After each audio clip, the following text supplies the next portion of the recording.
I'm vlogging. It's boring. I'm clean. That's you, Mommy. Hi everyone, welcome to Tortilla Talk with me, Colleen Ballinger. So this is going to be a true Tortilla Talk. A lot of times recently I've been doing these Tortilla Talk Tuesdays and I do a vlog kind of throughout the day. It's just not super edited. And then I end the night with a long Tortilla Talk. But today it's truly just a Tortilla Talk, nothing else. I feel something crunchy on this. That is gross. Why is that crunchy? I just went to dinner and it was super fun. I got some delicious sushi. I'll show you some of that in the next vlog tomorrow or whatever. Tonight is just a Tortilla Talk video. You asked so many good questions and it's been so long since I just sat down and fully answered like a bajillion questions. So that's what we're gonna do today. Kayla said, Maisie's giggles can cure anything. Convince me otherwise. I agree. Maisie has always had the most infectious, hilarious laugh, and she has an amazing laugh now. And so does Wesley. So does Flynn. They all have great laughs. Wesley's laugh is very like classic little kid laugh, like toddler laugh. Maisie's laugh is so funny. It's like a deep cackle. And when she was a baby, it was even more hilarious and wonderful. And I just recently watched a video of it the other day and I was like, oh my gosh, I need to share this with the internet again because it's just so good. I can't not share it.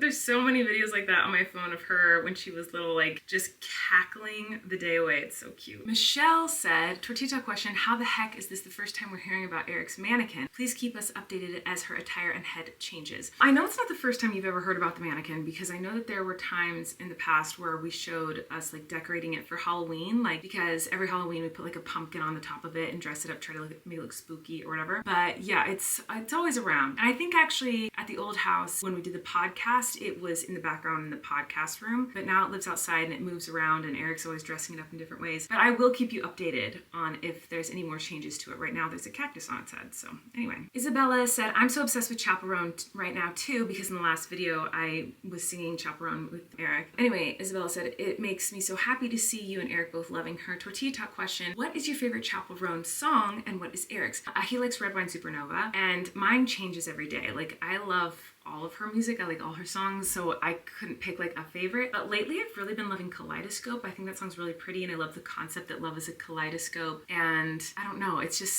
the lyrics of that song. Love is a kaleidoscope, how it works we'll never know, and even all the change is somehow all the same. Turning to the left and right, colors shining in your eye, and even upside down, it's beautiful somehow. It's never just a shape alone, love is a kaleidoscope. I just think that it's the most beautiful concept and idea. It's like, love is a kaleidoscope. It's like complicated. There's so many little shapes and they make so many different little shapes, but somehow it's all the same and it kind of always looks the same, but it's always different and it's always unique and special, but it's also like, know what you get when you look at, I don't know. There's just so many different like metaphors and ideas that come from that. And I just think that's so beautiful. So yeah, I love Kaleidoscope, but I love all her songs, honestly. Like I think she is such a legend. Oh my gosh, I got so many comments about this. So many people were telling me that the bird in my video yesterday that I was calling a blue jay. I guess that's not a blue jay. I guess that is a scrub jay is what it's called. And actually Flynn has corrected me on this before because I've called it a blue jay before and Flynn has been like, Mom, that is not a blue jay, that's a scrub jay. And I was like, no, it's a blue jay, but okay. Like as if you could tell me what's right and wrong, Mr. 3-year-old, Mr. 4-year-old, every time he's told me that. And he was right this whole time because it is not a blue jay, it's a scrub jay. But I grew up calling it a blue jay and I was always told it was a blue jay. So I don't know, I literally just now am realizing that it actually is not a blue jay. Yeah, it says California scrub jays are often incorrectly called blue jays, but the blue jay is a different species that is found east of the Rockies. There are at least 10 different species of jays living in North America. Another scrub jay species called blah, blah, blah, because there's more information there. But yeah, it is not a blue jay. So this is what comes to my backyard sometimes, and that is a scrub jay. It's not a blue jay at all. Rebecca said she misses our lockdown recipes from, you know, the pandemic times and was looking forward to some new recipes. Can we tell you some of the recipes that we have? Well, here's the problem. is that we don't have many recipes anymore because it is too hard to find time to cook. Like, it is just impossible. Like, the rush and the race of dinner time, bath time, getting ready for bed, and getting the kids to bed is such chaos, and it's already hard enough that the idea of like trying to come up with what to cook for dinner, getting all the ingredients out, prepping everything, cooking everything, like, no way. And my kids are, you know, they're not the kind of kids who will just eat anything you give them, so to put that much effort into a meal that they're probably not going to eat is not something that like we're able to do right now. So I don't really cook very often anymore, and if I do, it's something really simple. So there's not many recipes I can give you. So actually, I feel like I need to ask you guys for easy recipes for a family of 5 that are quick, easy cleanup, delicious. Does anyone have any suggestions? Let me know what you think is a good meal idea for a family of 5 with a couple picky eaters in there, because I would love some recipes. Okay, so in my vlog yesterday, I took just Wesley to the beach, just me and him for like an hour. And Rose said, tortilla question, what do you say to the other kids when you only take one on an adventure? Like, did Maisie or Flynn get upset at all when you only took Wesley to the beach? Just curious, love you guys. No, we always make it a special time for everyone. So like at that point, Flynn, when I took Wesley to the beach, Flynn was out of class, and so he wasn't home. And then Maisie got special time with Eric. They actually went to the museum together, and I had special time with Wesley. And so with 3 kids, it's hard to find time to like have individual time with each kid. And especially when you have twins, like they're always together. And so one great piece of advice I've gotten from a lot of other twin moms is make sure that they have their own individuality, that you spend special time with each of them separately. And so it's something that we try to do whenever we can. I wish we could do it more often than we do, but we've never had an issue of like one of the kids being upset that like one of the other ones was getting special time, because we always make sure they all get special time. And so like we'll have special Flynn nights where it's just me and Flynn mommy nights or whatever, and we'll have special mommy Maisie, special mommy Wesley time. You know, it's like we try to like even it out. And also, if I'm taking one kid to do something special or 2 kids to do something special, Eric will do something special with the other kid, or grandma will come and take one of the kids to do something special. So we try to make sure that everyone's getting something fun to do, or that everyone has a time to look forward to. Does that make sense? So it's never like I'm only just giving one kid special like time together. We try to make sure they all get it. Lauren said, tortilla question, do you plan on making jewelry out of the seashells and out of sea glass? So I love, as you know, love to go to the beach and collect rocks. And sometimes I do get shells and sea glass. And no, I don't plan on making any jewelry out of the sea glass or out of the seashells. However, I did make a bracelet out of the rocks, some of the rocks that I've collected, and I polished the rocks, these little tiny stones and pebbles, and then took the time to drill individual holes on each one of these polished little pebbles, and I made a bracelet. It took me, I think it took months, like it took so freaking long, and it snapped, it broke at the beach, and I was so sad because it took so long to make, so I've been pretty discouraged. However, I did start trying to make a new bracelet. I'm gonna get it, hold on. So when I went on my little trip with Eric up the coast to different beaches to look for rocks, we stopped at this one beach called Moonstone Beach, which is so cool. It has a bunch of little tiny pebbles, and that's where I got all the pebbles for the first bracelet that I made that shattered. Well, the reason it's called Moonstone Beach is because it has these little tiny pebbles there that look similar to a moonstone, but they're not moonstone. It's actually just agate, which is my favorite kind of rock to find and tumble. So this is kind of sort of a moonstone. I have better ones, but this is just the one I happen to pick up right now. Anyway, the last time we were up north at Moonstone Beach, I collected a bunch of little tiny ones and a bunch of little tiny white quartz, and I polished them. And so I'm trying to make a little bracelet that's just those little moonstones and white quartz. And so this is what I have so far. This has taken me so long. So this bracelet is all like California white agates. This is the kind of agates we usually find on the beaches here, which is sometimes confused as moonstone, even though it's not. And I put these little like sparkly beads in between each one. But this has taken me weeks, and it's not even, I'd say it's like 2/3 done maybe. So I still have quite a ways to go on this guy, but this is what I have so far with that one. And I don't even know that I like it very much.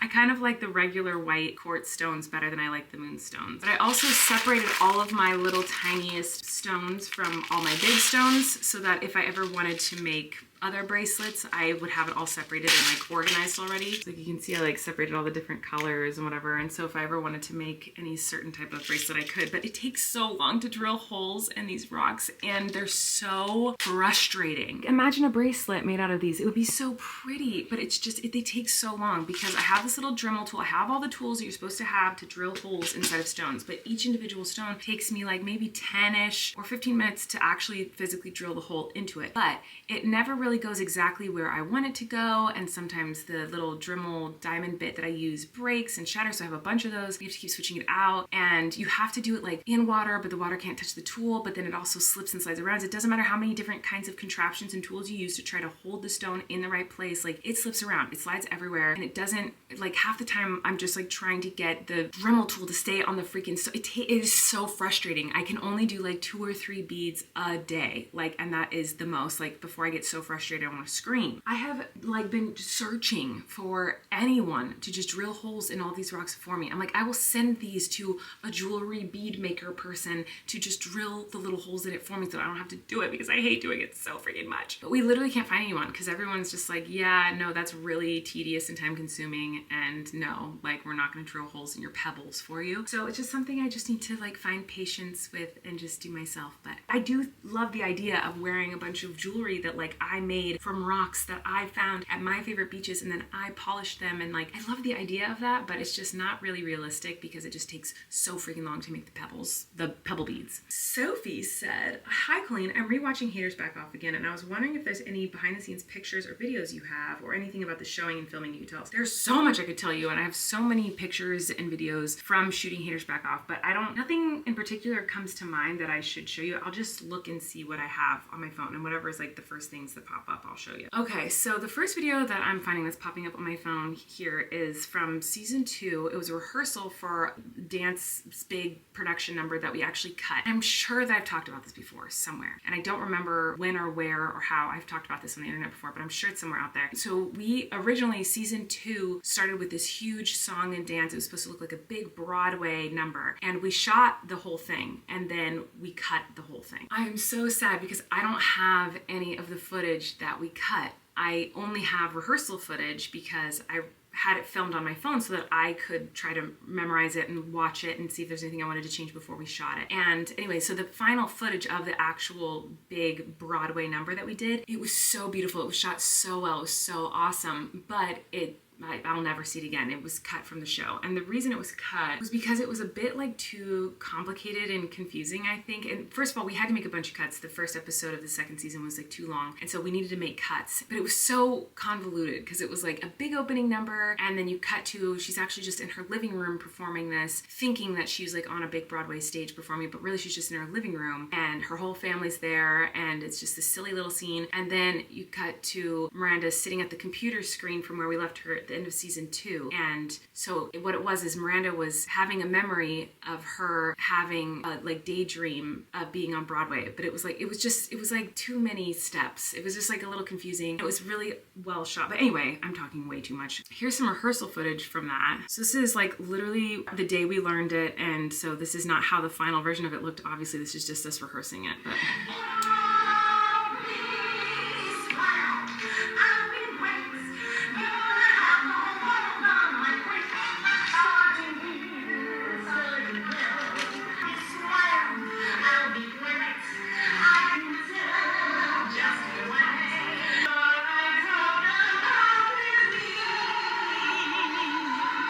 so anyway, that was just some rehearsal footage for it. Didn't end up making it into the show. And I just wish I could see it somewhere, even though it doesn't exist on the show. I wish that somehow I could see footage of it. But season 2, there's an episode where Miranda and her uncle are in the grocery store that Bethany works at. And it's a long story. Miranda ends up on the top of one of these little like grocery store aisle, like light up number things, okay? But this scene we shot like the whole day. So I'm up on this thing, me and my stunt double who did like the fall. But I was up on this for most of the day, and I got such horrible bruises all over my stomach. I know that's not that interesting, but that's what I think of now whenever I see pictures from that scene. And that was just the next thing I swiped to was that. Even now, years later, I'm like, oh my gosh, the bruises I got on my stomach from just like hanging on this and using all of my core muscles to try to stay up on that thing. Anyway, that's so random, but that's what I think about. Okay, here's a little footage of Eric and the kid who played his mini-me, like the mini version of Patrick. And I was taking pictures of them on their bikes, which I have both of these bicycles now, but they thought it was a picture, but it was actually a video. Not very exciting, but. Patrick versus Big Patrick. What? Look tough? Okay, we're gonna do a tough one. Yeah, I was filming, but we're gonna do a tough one now. Okay, look tough. Cute, fun stuff. It's me crawling into the butt of the float. That's all that is. I don't know. They have really random video clips on here. I mean, I have a million stories from that time of life and from that whole experience. That was one of the most fun, wonderful experiences of my life, was doing that show and writing it and producing it. Like, oh my God, I had so much fun. And so I have a billion stories, and there's only a few pictures and videos on this phone, but I'm sure I could find more on some other computer or phone if you guys want to see any of that. So just let me know if you want to see more stuff from that time. Beth said, Tortilla Talk question. Hi, Colleen. I have a question for you or any other woman who's been pregnant who has experienced pelvic floor pain. How do I get relief? This is my first pregnancy that has made it to the second trimester. My rainbow baby, congratulations! And I have so much pelvic pain that I can't move or sit or lay down. What have all you done to get some sense of relief? I feel like I'm breaking in half. Oh my gosh. I wanted to scream when I read this comment. I want to hug you. I'm so sorry, because that was my biggest and worst symptom of my pregnancies, was the pelvic floor pain. And let me tell you, everyone talks about how horrible and painful birth will be. And yes, birth can be a painful experience, and it can be a very challenging, hard, and for some women, traumatic experience, but it can also be a lovely experience. For me, I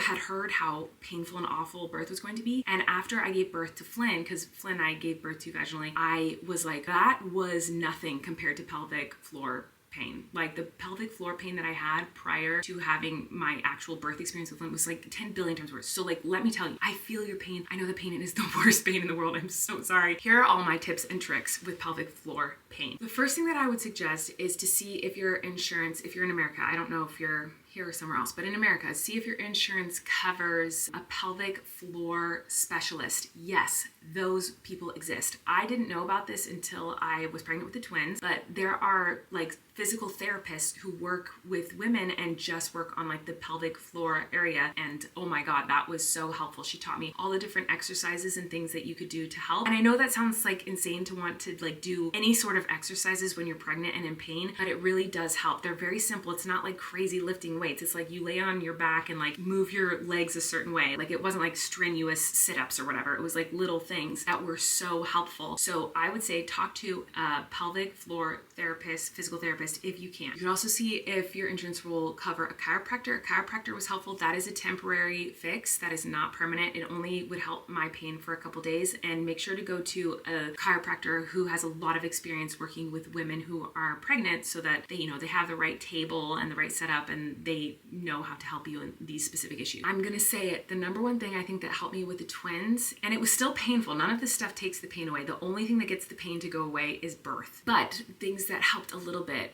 were physical therapy, chiropractic help, and Kegels. Kegels? I don't know how to say that word, but Kegels. That's when you like tighten and clench all the muscles down there, but at the same time I would like flex or clench, or I don't know the right word, all my abs, my core, and squeeze in my booty, my buttocks. So that whole core, this whole area is tightening, like it's like you're going like this, but just this whole area, everything there, and hold it for a few seconds and let go of it. And I did that as much as I remembered to throughout the day. It's not like it was like 2 hours. It was like, oh, I'm gonna do this for a minute, like on and off, for a minute, and then maybe halfway through the day I remember to do it again. Truly saved me in so many ways. I was still in a lot of pain, it was still awful, but it did help. And let me tell you this, to any women out there who have ever had kids, you ever hear people tell jokes about how women, like after they've had a kid, you sneeze and then you just pee your pants? That's how I was after Flynn. Like after Flynn, I would breathe too hard and I would pee myself. Like I had no control over my bladder in this whole area. But then I went to my physical therapist, and doing those muscle exercises strengthened that whole area. And now, like, I have trained myself, if I have to sneeze and I feel a sneeze coming on, I do that. And before I sneeze, I do that before I cough. It's just natural, and I don't even have to think about it. My body just knows, oh, if I'm about to sneeze, I'm about to cough, about to laugh too hard, any of that, my body just like automatically does that, motion down in the ocean. And I have never peed my pants or anything like that since. It strengthened that whole area. And so, yeah, I'm like a big advocate for speaking to a pelvic floor therapist. That was so helpful. If you can't get to a pelvic floor specialist, if you can't get to a chiropractor, if you don't think you can figure out how to do the Kegels and all of that stuff, you can just Google search like best stretches and exercises for pelvic floor pain, pelvic girdle pain, pregnancy, pelvic pain. Like I searched all that stuff. There are pictures, you can look up images of like the diagrams of like little stick figure type drawings of different like stretches you can do. They have that so you can see what kind of things you can be doing, because honestly it was the only thing that helped me. I'm not a doctor though, so talk to a doctor, don't talk to me. But all I want to say truly is like, talk to a doctor about it, but more importantly, your pain is valid. I've had that pain. That pain is the worst pain I think I've ever felt in my life. That is so not fun, but congrats on your rainbow baby, and you're almost done, and then you don't have to feel that pain anymore, and you get a baby. It's like double bonus win-win. Pelvic floor pain is gone, and you get to hold this perfect little sweet baby in your arms. So I'm so excited for you, but I'm so sorry you're having that pain. Okay, I could talk about that forever, but we're gonna move on. Charles said, I love hearing Flynn's funny words that he made up for other words. Like he used to say dar for car when he was little. He had a bunch of words that he made up. Anyway, are there funny words or phrases that the twins say? There are so many. I can't even think of them all. I tried to think of a bunch and I couldn't, but the ones that I thought of immediately, and I'm sure I'm gonna think of like 100 later tonight, but one of my favorites is Wesley says pretzel for freckle. So if he sees like a freckle on your, like a beauty mark or a freckle or something on his arm or on your face or something, he'll be like, oh, it's a pretzel. Look, it's mommy's pretzel. Look, I have a pretzel. So he thinks they're called pretzels. That's very cute. Both the twins used to say oppitus instead of octopus, but just recently started saying octopus, and I'm so sad because I think oppitus is the cutest thing ever. Maisie couldn't say Eric for the longest time when we were teaching our kids. We want our kids to know our real names, obviously. So instead of just mommy and daddy. So when we taught the twins Eric, she couldn't say Eric and she just said Carrot. So we call Eric Carrot still. But now she can say Eric, but she'll say that daddy's name is Carrot Eric Stockland or Eric Carrot Stockland. Like she thinks carrot is part of the name now. Maisie thinks that quesadillas are pizza. So if you make her quesadilla, even if you say like, do you want a quesadilla? She'll be like, yeah, I want pizza. Like she thinks it's pizza. She also, up until very recently, thought all cats were named Gus. So she thought cats were cats, but also like when Daisy'd walk in the room, she goes, oh, there's Gus. And she knew Daisy's name was Daisy. And she'd see cats and she'd be like, well, there's Gus. Like she just thought they were all named Gus because we have a cat named Gus. Another cute thing that Wesley says is for puddles, like when you run and jump in puddles, he calls them cuddles. So those are just the ones I could think of off the top of my head. But like there are so many, they have so many cute things. And I want to remember them all because when they stop saying them, it's so sad. Martin said, tortilla talk question, I've been asking this every single video. Do you still have the last froze toast in your freezer? Yes, we do still have the froze toast. We only have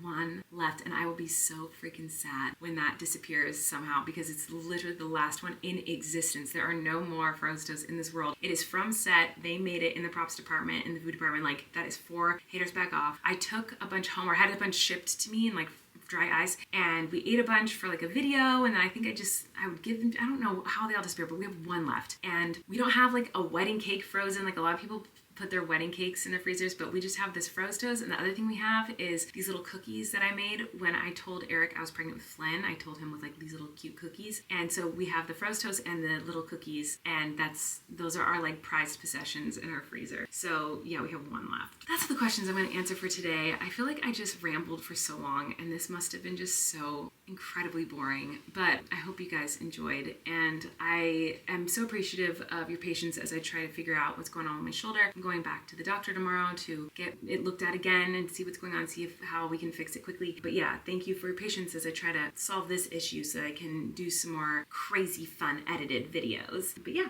thanks for watching, and I'll see you guys tomorrow. Okay, bye.